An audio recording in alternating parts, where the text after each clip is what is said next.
Show me your moves.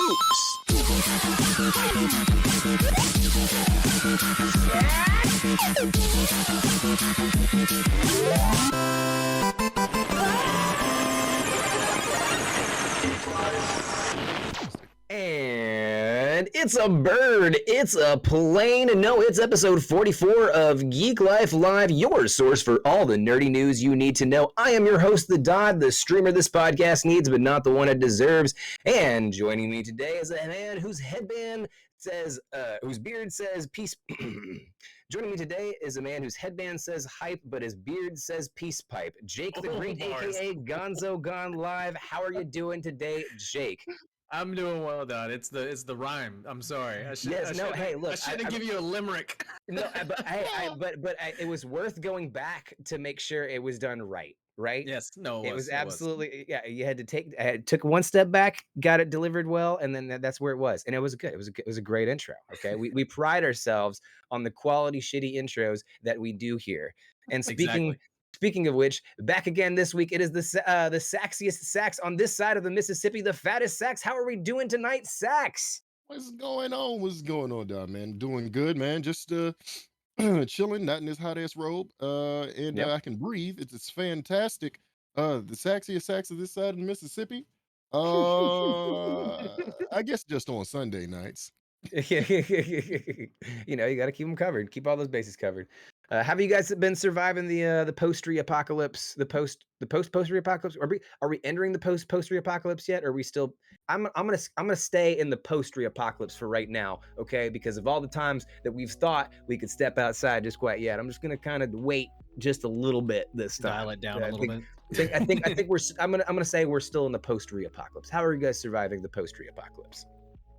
Oh man, yeah, no, I've been literally just playing Ghost of Tsushima, the same thing I've been doing the whole month. That like, it's one of those where like I'm, you know me, I've got 100% a game, and so like Ghost is a beefy boy, and but we're almost there, and then I'm starting Far Cry 6, and and just to keep people like I guess like almost out of a habit now, I have to go, and I may stream that. But I probably won't. But I'm gonna say I'm going to, and I'm gonna stick with it like that. Like it's like, yeah, no, I'm probably gonna stream Far Cry 6. So get excited for it. Hey, I really want you to, if you don't stream it, that's gonna be when that is one of the games that I'm putting on my list of the first games that I stream when I get PS5. It looks amazing. I remember Far Cry. Far Cry, the one in the Himalayas with Pagan Ming. I believe that was 4. I think that was 4. It's pretty good. The last too. one was my favorite, and that was the last one I played. I actually no, I played Far Cry Primal after that. I hated Far Cry Primal. Well, Primal was just like a fucking reskin of something. It was I didn't like it at all. I didn't like it at all. But Far Cry 4, absolutely loved that, and you couldn't pick a better villain. All the screenshots I've seen of it and the gameplay footage I've seen of Far Cry 6 is absolutely amazing. So that's one I'm super duper excited about. Zach, what about you? How have you been surviving the post-re apocalypse? Man, I just been for real. I've been like Netflix and chilling with myself, and just watching watching some new shows and getting caught up. The last time we had a show, Little Nelly, and she was on. Shout out to her. She was talking about watching the Squid Games, and I went on ahead. Oh, it's been good. All of that. It is. I guess should have shouted out Squid Game too myself. That was I think everybody. I've been doing the same whole world though, right? Like everybody.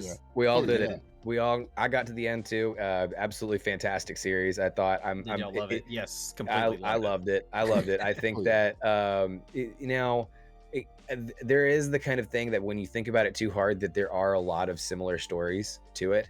I think he definitely got some inspiration from some big, kind of like other stories, a few like different, animes and everything. I feel like it's almost a story trope now. Like this kind of like being trapped, like this kind of lower end of society being trapped by a higher end of society and basically being forced to compete in life or death games for money. That idea has been done a bunch of times before, but the good thing about having stuff like this is that Yeah, as Zero G is saying there, everything is a trope, right? It's about how you tell that trope. And I think that Squid Games, in that regard, told that trope really, really well and made you ask some really, really cool questions. That's the kind of the media I love, the stuff that makes you think about, you know, what's good and evil and right and wrong and all of these kind of things and how we look at other people and all that stuff. Maybe I'm too like out there about it, but man, you're I think that's pretty much, you're right, man. Pretty right on. Yeah. I'm looking in chat here and I see Savage said that it reminded him of Battle Royale in the best way. I feel like it's like a combination of Battle Royale meets Saw meets like Hunger Games, like, if you will, you know. It's like it was really done. And the greatest thing about Squid Game is the fact that the creator wrote this over 10 years ago and was denied for 10 years straight until Netflix decided to pick it up. And he was struggling at the time when he made it and all that stuff, and not no more, baby.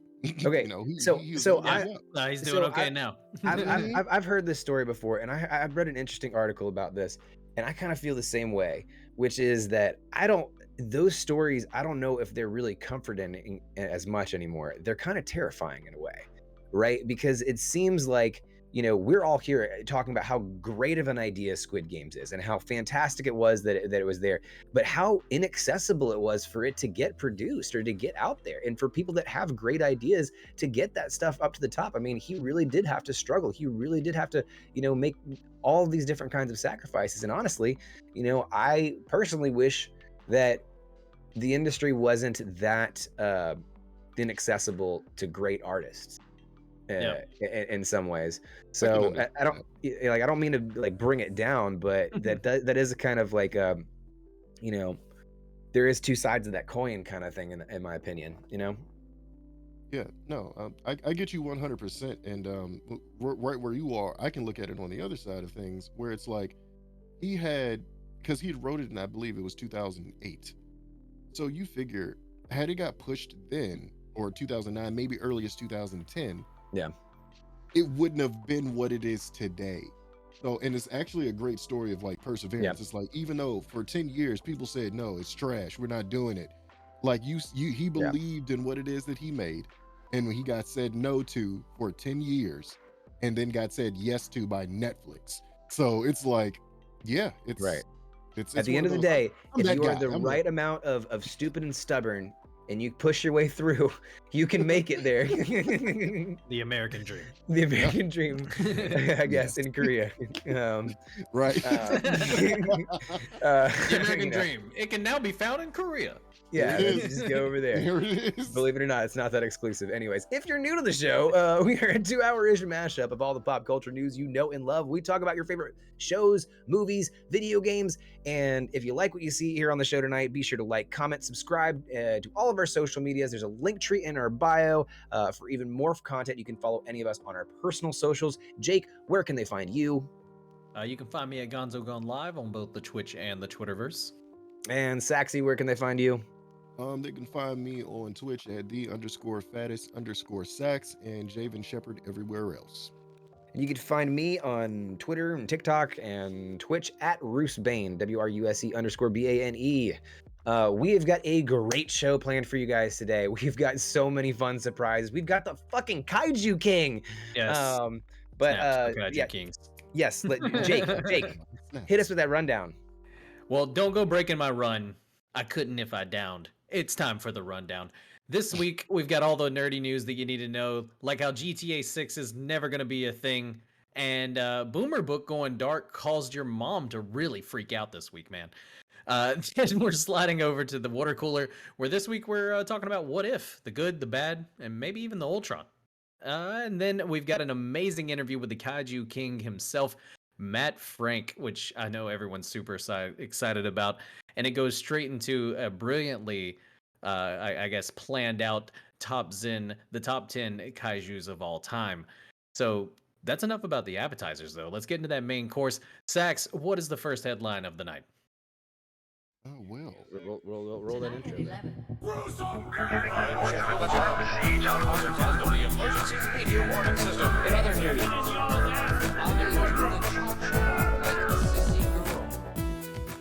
Yes, House yeah, asses in the we got courtroom. all we got all kinds of headlines this week. So first up, just as we all feared, that 90s show is happening. The 90s show is a spinoff from that 70s show. It is officially in development at Netflix with Kurtwood Smith and Deborah Jo Rupp reprising their roles as Red and Kitty Foreman, respectively. The show will be set in 1995 and will tell the story of Leah Foreman, daughter of Eric and Donna, who is visiting Red and Kitty for the summer. That 70s show's creators Bonnie Turner and Terry Turner are joining the project as executive producers. Greg Medler, who worked on the original, will serve as the showrunner. Netflix has ordered 10 seasons of the show. 10 episodes of the show. 10 seasons, that'd be way too much.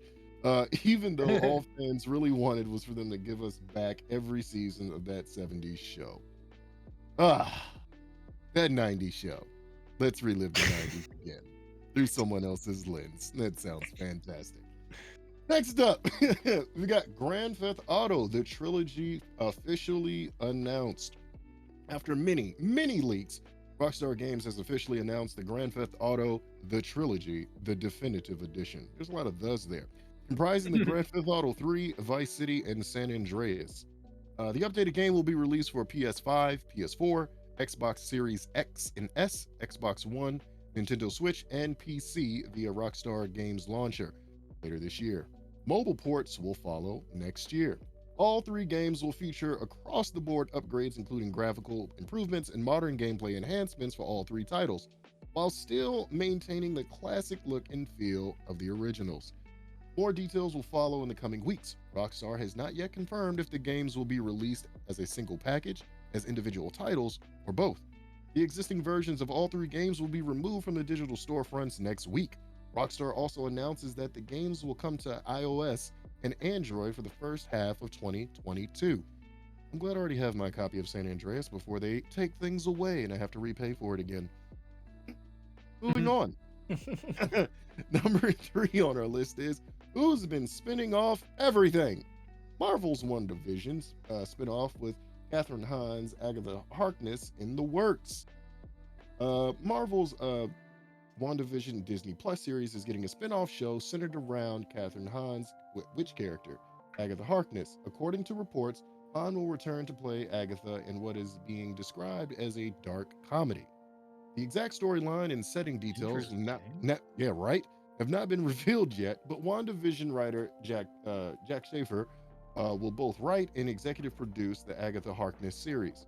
This would be the first project under Schaefer's new overall deal with Marvel Studios in 20th Century Television. Marvel fans will certainly be buzzing at the news, as Hahn's Agatha Harkness is not only a fan favorite, but also a very pivotal character in Marvel lore. Looks like we can't get enough of Marvel in Disney. They won't stop doing things, and we have to accept it. No, we have to accept it. Like at this point, I'm down. Okay. All right, next, number 4, Netflix Sabrina is coming to Riverdale. It's about to get spooky in Riverdale as Warner Brothers announced that Karenin Shipka's Sabrina Spellman will be joining the CW's Riverdale for season 6 crossover. Shipka played Sabrina Spellman in 4 seasons on Netflix's Chilling Adventures of Sabrina.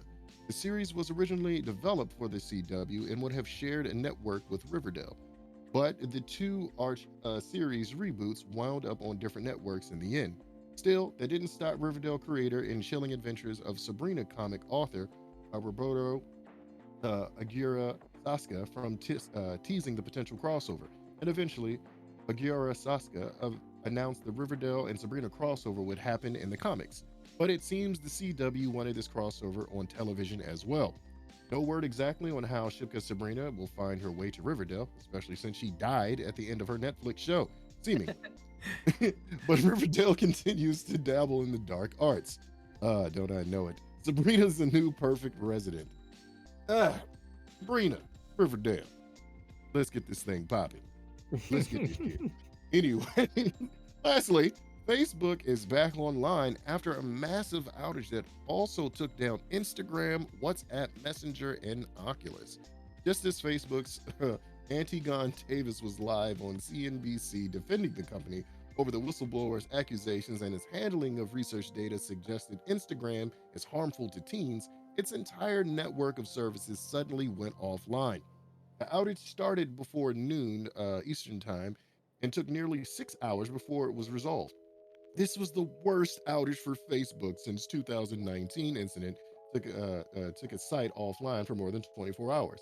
As the downtime hit hardest in the small businesses and creators who rely on those services for their income. Facebook issued an explanation for the outage on Monday evening, saying that it was due to a configuration issue. On Tuesday afternoon, Facebook engineers offered more detail, explaining that the company's backbone connection between data centers shut down during routine maintenance, which caused the DNS service to go offline.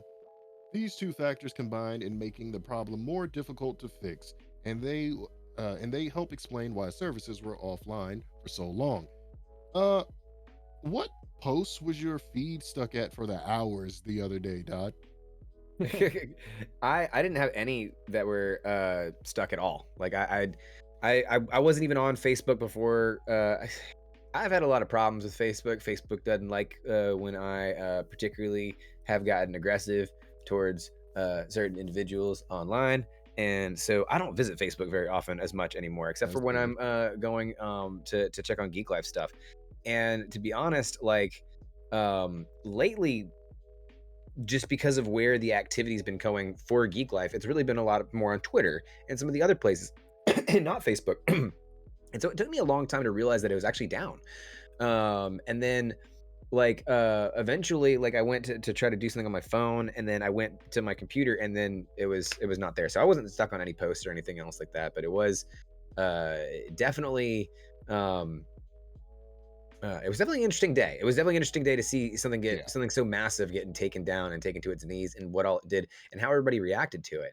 I think that was it shows you kind of the power that these companies have right now, and it shows you how important of a man Mark Zuckerberg is to our economy right now, and that is scary in my opinion. I think that especially with the things that we've been coming to light this week, I mean, it has been a bad week for Facebook, period. It's been that's putting it nicely, to say the least. Yeah.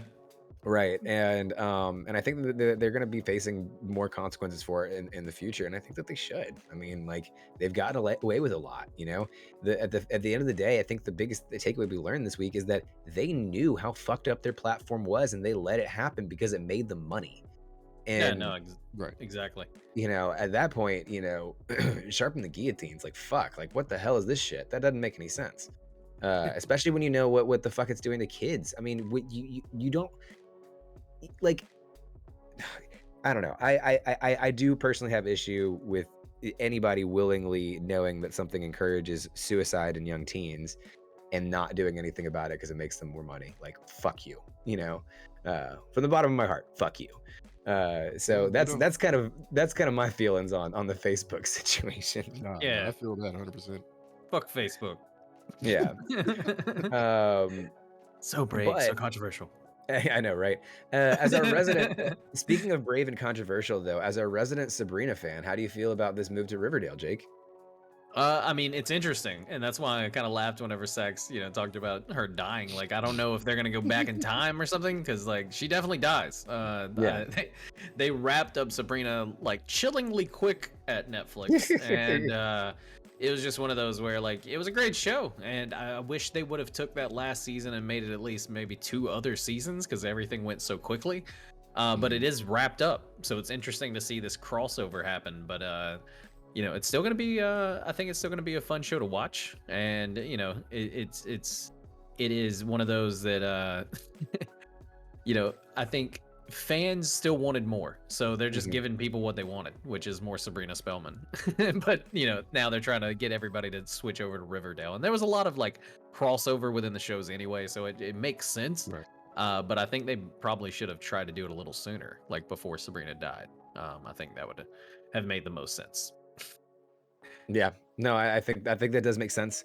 They're gonna have to do some retconning or something, or pop out of a different timeline or something like that. But I mean, hey, CW being the place where popular dead icons from other series can just come back to life. I mean, they first they grabbed Constantine, they grabbed Supergirl, now they've got Sabrina here. I mean, like CW, they're Yeah, they're like, Making I'll those take your moves. leftovers, please. Yeah, they're gonna bring you back. Yeah, they'll making bring you those back. moves. But not really a spin-off, but kind of speaking of spin-offs, are you guys excited about, or are you excited or skeptical of this oh my god, Agatha spin-off that's coming to Disney Plus? Everything that Disney Plus Marvel has been shitting has been gold. It's true. So Can't argue with that. it's hard for me to think that they're not gonna. I mean, Agatha was a great character in there. I would Yeah. like to see more of her. I hope to see more of her. Like, and I think Apparently that they you are. knew that. I think that they knew that when they created the character, and by the end of it, that's why they didn't kill her off. Yeah. And very much made her part. I mean, she is an attraction at the new Marvel sect of Disney. No, that Disney shit's hype. World. Like, I've seen some clips of her walking around and shit. It's pretty cool. so like she is a big deal, and she played that character well, and so good for her. Yeah. I think it's gonna be fire, honestly. More magical Nice to have. MCU material. I agree with chat on that one. Like, we've got to get it. It needs to be here. I Yeah. love the everything. That my favorite. I mean, and I know we're gonna get into it more later, but one of my favorite What If episodes was the Doctor Strange one, just because I mean, give me more Doctor Strange content. I'm here for it. Yeah. Absolutely. And Agatha's gonna definitely like tie in with Wanda and everything that they're doing with the multiverse and all of that stuff as well. Like, it's gonna be nice to see what Disney does here. They've as long as they keep doing things at the caliber that they've been doing, like I don't have complaints with them shitting out things every fucking year. You know what I mean? Like, they can keep giving me multiple shows. I'm gonna keep watching them. Right. Yep. So, Sax, are you gonna be streaming this GTA remastered trilogy? Man, let me tell you something. I'm about to open my wallet and I'm about to just start throwing my money at it. Yeah. Because I was a big fan, especially of those 3 games. It's gonna bring back some nostalgia, and as like I said, I already have the copy of San Andreas on my Xbox right now. I haven't touched it in a while, obviously, but it's like I'm excited to see like what they're gonna do as far as the remaster, the ports. You know what I'm saying? Because if people remember, hands looked like this in GTA. They didn't open. In those It was like days. almost a Lego game. It was yeah. Wait, so don't get that on camera, please. Please don't, guys. Don't edit this into anything funny later. I don't want to see any funny business, because this was totally just like Lego hands. Let's Okay, do We're just Legoing. someone clip it. So it's gonna be really, really fun.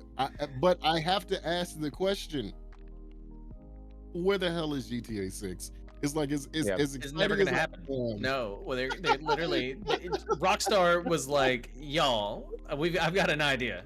If they continue to milk you with more money, No, they literally. can. So they were sitting around. I was there. I can attest to this. They were at a board meeting at Rockstar, and somebody was like, "Hey, have you guys seen this fucking Bethesda company and what they're doing?" And somebody was like, "What are you talking about?" And they were like, "Bro, they're porting Skyrim on refrigerators now." And somebody was like, "Are you serious?" And they're like, "Yeah." And it's fucking $60 still. That game came out whenever my kids were in fucking elementary school. They just had kids now. Damn. And everybody was like, "Oh shit, okay, well then." And then Rockstar was like, "Well, can we get away with that?" And they were like, "Yeah, people are still." Are there characters in Skyrim that are old enough to go to elementary school? No, I don't know. I'm just saying. Literally, they're just gonna keep regurgitating the same game. We're gonna get GTA 5 online. It's gonna be ported to our Apple Watches one day, and we're gonna keep playing it. And unfortunately, I'm for it. And I hate that I'm for it. No, what I am for though is this remastered trilogy. I am here for this, and it'll definitely get my money. I'll definitely be buying it. I'm excited because, like you said, the graphics on some of those games are they just didn't age well, because graphics like that just haven't aged that well. But like, right, to see them update things, like, I mean, just to have an updated fucking San Andreas is almost worth the money, in my opinion. But the fact that they're giving me Vice City and what's the other one? 3. And and GTA 3. Like, I mean, come on, dude. That's icing on the cake, in my opinion. Yeah, no, Oh, yeah. 100%. But yeah, I'm finna play it. So Yeah, it's getting played. It's getting played for sure. All right, but that's not all the news that we have for this week, right? We've got a big story, and it has to do with the platform that we're on right now, guys. Yeah, it got hacked. yeah, it Twitch reportedly got hacked. The source code and more leaked in a huge data breach. It would appear that Twitch has been hacked by an anonymous 4chan poster who has shared about 12.5 gigabyte, shared a 125 gigabyte torrent that is claimed to include the source code for Twitch as well as years of the creators' payouts and more. Not me As money. of writing, Twitch has yet to address the massive leak, but is reportedly aware of the breach. As reported by Video Games Chronicle, the anonymous 4chan poster claimed that the leak is meant to foster a more distribution and more competition in the online video game streaming space. As Twitch's community is a disgusting, toxic cesspool. Sorry, guys. VGC also reports that an anonymous company source has confirmed that the leak's data is legitimate and that Twitch believes that the data could have been obtained as recently as Monday of this week. There are conflicting reports about what sorts of personal information about Twitch users the leak might have included. Broadly speaking, the stated goal for the anonymous 4chan poster seems to be about sharing Twitch's own information rather than the personal information of users. But these sort of massive leaks and data breaches are often associated with the release of encrypted passwords and more. Even if the breach does actually include personal information or encrypted passwords, it is likely still worth changing your Twitch passwords and enabling two-factor authentication on your account if you have not already.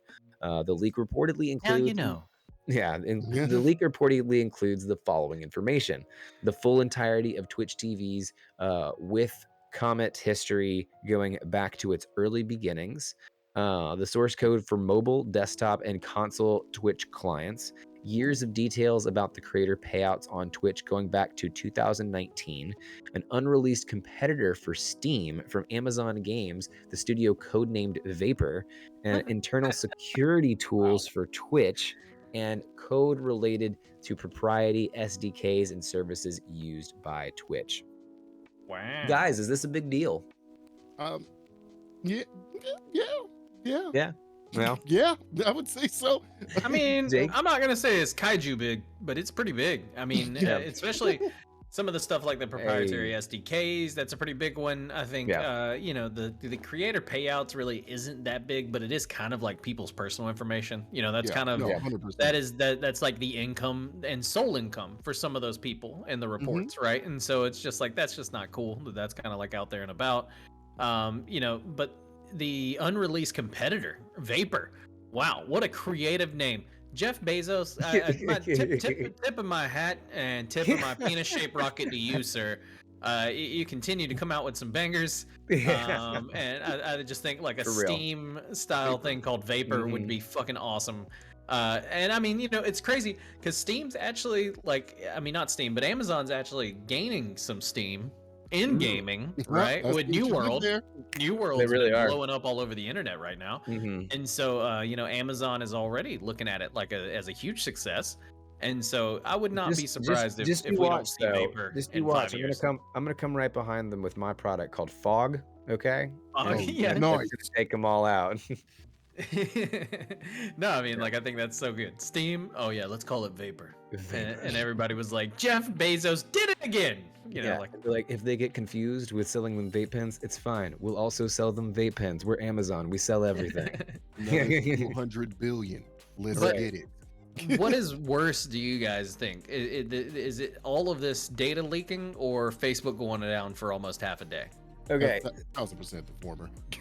Yeah, I think Facebook going down is more important, and I think that this one is a little bit different. I think there is some information that we got from this hack. I mean, like for instance, okay, so I want to tell you a story that only happened in the only conversation that we're having about it because of this leak, right? So whoever was releasing all the information about what creators were making posted what our good buddy A-Drive was making on Twitch, right? Oh, cool. Which was a ridiculous amount of money. And I bet a few folks were making a ridiculous amount of money, especially during the pandemic. You know? Right. I'm being very kind of just putting it at a ridiculous amount of money, but it does put into perspective about a couple of weeks ago when we had that a day off Twitch situation going on there, because A Drive was publicly made himself very adamant about how this is people's living and this is how Yeah. people make an income and all of this kind of stuff, and we just can't take a day off Twitch. And I agree with all these marginalized people, but I can't take a day off Twitch. Motherfucker, we saw your check. You could have taken a day off. There is no way that you could not have taken a day off.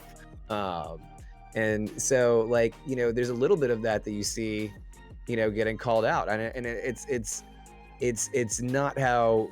not fair, Yeah. right? But is it information nonetheless? And is it, you know, kind of at least showing some people's true colors nonetheless? Yeah, it is. So as long as this there isn't any kind of vendetta aspect to this, then this could just be, you know, you know, cyber vigilantism gone right, maybe. Yeah, I mean, and the guy said it was to foster more disruption and competition in online video streaming spaces. So basically, this guy, you know, and he's talking about how Twitch's community is a disgusting, toxic cesspool. And so, you know, and I know that Twitch has its problems and that he wants to, you know, maybe even foster in kind of some sort of competitor. But I mean, really, it's like we've tried that, you know. I mean, Mixer tried. They gave it a big run for their, you know, they really did. They really did. And I think some people are still trying. Like, you know, YouTube's actively trying. Facebook, even though they're a fucking monster the way they are, they're trying. Like, you know, a lot of people are trying to get into the whole like streaming and gaming space, but it's just Twitch was such an early, you know, kind of person into it that it's going to be super hard for anybody to do it. And just leaking a bunch of documentation about them, it's not gonna do it. What is somebody gonna do? Literally like steal this source code, come out with a competitor to Twitch, and then like, you know, it'd just be a copy and paste job. You know, Twitch would literally just sue them for like, oh yeah, you use their source code. You know, like, I mean, just because you found it on 4chan doesn't mean you can use it. Right. You know, like 100%. But in actuality, you know, Twitch does have competition on paper. Right. You know what I mean? But like you said, the longevity of Twitch, how long it was, Twitch has been a thing since what, 2014 or something like that. Yeah, they're like the Bitcoin. Or I don't know if that's when they were acquired by Amazon or something like that. But Twitch has been around for a while. But like you said, you got Facebook Gaming, you got YouTube Gaming, you have Caffeine. You know what I'm saying? Like Mixer was a thing. You know, then it became not a thing. But I do feel like it is a problem for somebody to be able to hack in. Like you can call it, you know, cyber vigilantism, like if you want to, but it's still an issue. Like, you know what I'm saying? Because it's like, regardless of what I make, or like, if I say I need to work, but you look at it and be like, motherfucker, I see a bankroll and it don't look like you need to work. Yeah. You know, that's one lens to look at it. But the other lens is, I don't know what your life entails where you feel like you need to work, even though your check is amazing. You know what I mean? But it's really simple to like kind of have like an idea of what somebody would make anyway, because you figure like it's literally in the TOS and everything else when you sign up for Twitch, how much you get, you know what I'm saying, and this, that, and the other. So it's like people, you can make a ridiculous amount of money, and it's crazy, but it's you know, it's not cool, because even if there's a true competitor to Twitch, there's gonna be toxic people there too. Like it's gonna be it comes down, it's not Twitch, it's people. You know what I'm saying? It literally comes down to that. But that's true. You can't get rid of toxicity at all, like in all of its entirety. You know? Yeah, it's not going nowhere. It's like people on Twitch are toxic. People on Twitch. Yeah, people are toxic. So it's like, so if we move it, let's call it Vapor. People on Vapor will be toxic. Now, did anybody live in the Xbox 360 era? Oh yeah, it was much worse then. Live? All right, that's pretty bad. So, no, I remember that. I was there. I played first person. I remember the before times. The before times. Like, we know what it is. But before the PC cultural revolution. Right. Oh, God. but on that, for Twitch, have we changed our password lately? Yeah, we got that all down. We got that stream key reset. We, you know, did everything that we needed to do. 2-factor, baby. Gotta set that up. And if you guys, we're reminding everybody. Yes, everyone should know this.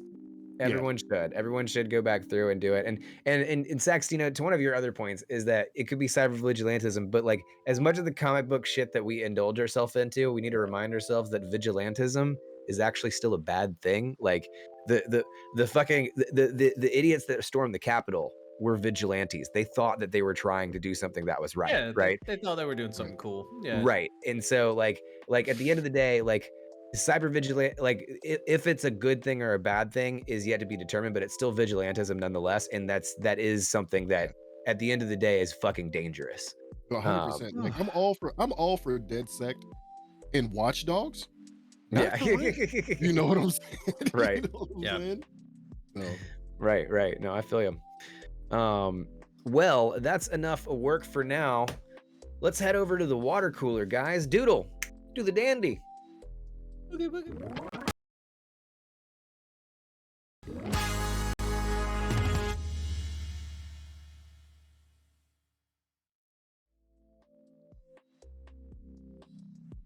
Welcome back, guys, to the water cooler.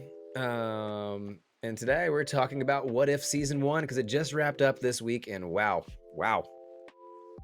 Just wow. The Marvel Cinematic Universe is changing. I can remember when there were serious questions as to whether or not 2011's Thor would derail the budding franchise with its overworldly trappings, and how far we've come. 10 years and 6 Infinity Stones later, Marvel is doubling down on alternate timelines across both of its movies and streaming shows, most notably in What If. Disney Plus's animated anthology remixes the MCU canon, letting heroes and villains trade places and shuffling in major events in the timeline. Marvel Studios' first foray into animation has some new worlds worthy of your time, but inconsistency throughout every aspect of the show holds back it from some of its greatness. Tonight we're talking about season 1 of Marvel's What If. The hype, was it real? Was the hype real? The hype was real with one all season. And I'll kick us off with my thoughts because boy, this show was a doozy. It was all over the place. And for me, I did actually really like it. I mean, I think the possibilities with this series are endless, right? You can do whatever you want with What If. That's kind of the point of What If. Yeah. And a series with that much freedom, you can do a lot of fun stuff. And there was so many episodes that I was surprised by. One, I don't like Marvel Zombies, okay? I've read some Marvel Zombies comics. I really don't think they're really that great. Other than the Merc with a Mouth with Deadpool, like the zombie-headed Deadpool. Other than that one little bit, like I really didn't think that zombies were that kind of a cool thing in the Marvel comics. Now, when they were doing it in What If, I was like, oh, okay, I guess you could do zombies there, but they actually made a storyline out of it that was actually really interesting. That was one of the episodes that actually ended up surprising me, that I ended up liking and enjoying. And how they wove that into the season finale, I thought was fantastic. My favorite episode by far is the one where Killmonger rescues Tony Stark, because to me, that really builds up on a ton of different events within the MCU altogether and merges two franchises that really didn't intermingle at all before, right? Yeah. Iron Man and Black Panther really didn't mix up very much before, and it meshed them together versus us just following one story gone weird, right? My least favorite was Party Thor, right? Because that was just that, right? There were some really cringy lines in the Party Thor episode. I didn't like. Yeah, there was it just did the Agreed. whole vibe of that episode was off. It was terrible. I don't like. There's nothing about Party Thor that I do like. I don't understand why he's worthy to lift the hammer, but some of the other characters that tried to aren't, because he's a douchebag, right? Like, what is your standard with this hammer? Why is the Party Thor hammer standard different for worthy? Because that dude certainly ain't was worthy like, to me. he can pound these brewskis. He's know, worthy. Knock him Right? back. Let him lift it. That was like the frat boy Mjolnir or something. Yeah. Like, fuck. And then Millionaire, bro. His dad owns a car dealership. yeah, only those who are worthy, man. Yeah, man. Pick me up and swing me, bro. Yeah. Dude, fucking throw me. See what'll happen. I'll come right Swing back me, to bro. square. Swing me, bro. I was also mad that we didn't get Scar as Tony Stark. the whole Tony Stark fight. That was what the whole Tony Stark armor was, but he was all built up. It was because he fought on Sakaar, and he was like some kind of like, you know, he was essentially the Hulk Buster was essentially the Hulk on Sakaar, and dude, that whole storyline would have been fucking cool. And then the Gamora killing Thanos. I guess that's what that was, right? We had the Thanos Gamora with she had Thanos' outfit and his armor and shit. Like, what was that all about? You know, I don't understand why we did not get that episode. And even though they did appear in the finale, that was a little bit you know, of a bummer. So some of these episodes were hit or miss. Some of them, like, honestly, because they're all such different stories, they all had different feels to me, right? I really loved the first episode at the beginning. As I kind of reminisced on it, I didn't really like it. Zombies, didn't really like it at the beginning. As I reminisced on it, I kind of did end up really liking it. You know, and with some of them, I just absolutely love the Killmonger and Tony Stark story. Absolutely love Party Thor. Absolutely hated. And so it is kind of a hit or miss kind of situation. And so because of that, it can never get a perfect score, and no season I don't think ever could get a perfect score. But overall, I think this season was super duper positive. I want to see Marvel go in this direction more, and so I give it 8 out of 10 giant baby-headed gods as my rating. Cannot intervene. And that can't the ones that can intervene, 8 of them. There you go. Just Yep. 8 of them. Things. 8 of them. Sax, what were your feelings on it? I am in a completely different boat from you, man. I enjoyed all of that. You know, Yeah. like every bit of it. You know, from the different, very interesting changes to the canon storyline, the animation itself, the return of most of the original voice actors and actresses to come back and reprise their roles to the characters we know and love, to it all tying together at the end. It just made the show amazing. And my favorite one, personally, was the T'Challa Star-Lord episode. It was a different look. It was is definitely a different look at T'Challa, being a space raider, but still being very, very connected to his Wakandan roots and still princely. You know what I mean? Like, he still carried the prince swagger and all of that stuff, you know, with Yondu, you know, so like he was still getting it. And I will say this, a little sad note, like I know that it was Chadwick Boseman that did the voicing for T'Challa, and I'll say it was like towards the end episodes, like where he was voicing, you can tell that he was, you know, tired, you know, like his delivery for the lines weren't so, you know, robust and with it. And I was getting kind of sad. Like, I was happy that it was him, but I was also sad, you know, Wakanda forever, we out here. But you know, I loved it. Like, I liked everything. It's like, you didn't like Party Thor. I liked Party Thor. And I'll tell you why I like Party Thor. I like Party Thor because the whole point of that episode for me, and the title was, what if Thor was an only child? So you take the fact that he grew up with the god of mischief as a child. You know what I'm saying? So all the wacky, crazy, deceitful, mischievous stuff that was done in the childhood and growing up, all of that is removed. So, and then he's under the microscope of his mother and father, you know, just himself, you know. And then when Odin goes into Odin's sleep, his mother goes off and away. It's like, all right, I'm finna cut loose because, damn it, you know what I'm saying? It is what it is, and I'm gonna have some fun. So I enjoyed it for what it was, and yeah, everything was cool. As far as what I didn't enjoy, and this is where we differ. The series doesn't follow anything canon, and it's intentionally meant to be different all around. So all I had to do was sit and enjoy it. I didn't have anything bad to say. I sat down for like a half an hour after binging all of it, and I was like, okay, what do I have to say about it that I didn't enjoy? And I couldn't come up with anything. It was something I could actually sit back and enjoy and not judge, because none of it fits into the actual canon storyline. I enjoyed everything.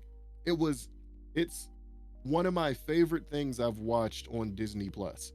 And I watched, you know, Loki. I've watched, you know, the Star Wars visions. You know what I'm saying? Like, I watched all that. Yeah. But this was really, really good. Like, it was perfect, in my opinion. So, for my score, I gotta give it 10 Infinity Stones. Come at me, bro. Damn. That's There you where I'm go. at with 10 Infinity Stones. 10 Infinity Stones. Out of, I'm guessing 10 Infinity Stones. That's the Out of only. 10. That's the only what I could expect, you know. Jake, what are your thoughts on it? Yeah, no, I mean, I think that's one thing just to note, and I literally had to pull this up real quick. It is canon, Sax. Is it really? Yeah, Like, Yeah, yeah, they made a pretty big deal out of making sure to like let people know too that like this was gonna be canon. like a canon storyline for itself, or canon well, to with the a lot of the storyline? stuff with Loki in the multiverse, it opened up the possibility. At the end of Loki, you saw the timeline splitting, 100%. and so they've talked about this still being canon because it's still within the multiverse aspect of it. That makes this even more interesting. Yeah. That Yeah, makes no. me double down on my score. Yeah, no, Because, it's gonna be like, crazy. we get to see more of this. Yes. It is. It's gonna be crazy.